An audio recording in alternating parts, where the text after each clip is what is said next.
就再轻掉点吧。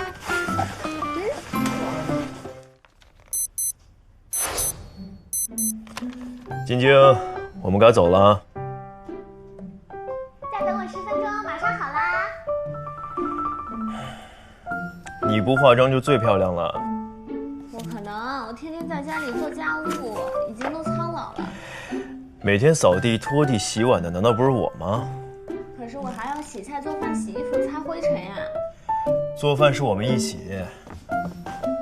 为什么你能考得上清华，做得了实验，五颜绝世，却做不好一顿菜？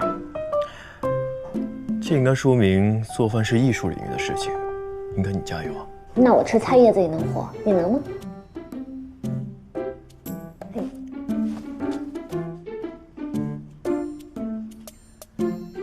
？5点1刻了。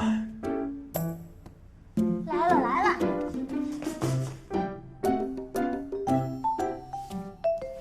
好不好看？是不是很随意、很自在，感觉像没化妆似的？这叫新肌妆，弄起来很费劲的。你一直在催。逆光，走近点看看。以前把我骗去你家修净化器，你画的也是这样的新肌妆。没有，我就打了5斤粉而已。啊，那加起来岂不是100斤了？玲姐不骂你啊？那时候我才没95。我倒是很喜欢。哎呀，你把我口红都擦掉了，我要迟到啦。现在太红了，不够心机。是吗？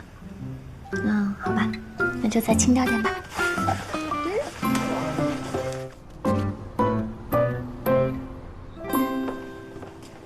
这里是2号桌，您看可以吗？行，谢谢。哎呀，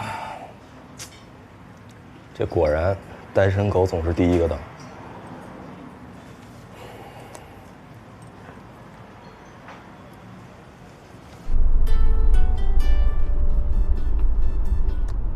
哎，于途啊，不是你到哪儿了？你们怎么一个个都这么慢啊？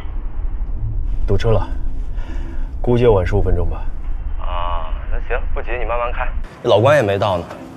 哦，对了，我刚问了，那楼上的包厢有最低消费，我看这大堂有几桌，咱们就改大堂吧，2号桌。还是改回包厢吧。咱们就不用这么讲究了吧？虽然你请客，但也不用浪费嘛，不是？是这样，我女朋友有点娇气。好吧。哎，你当着嫂子的面这么说，不好吧？实事求是。行，先挂了啊。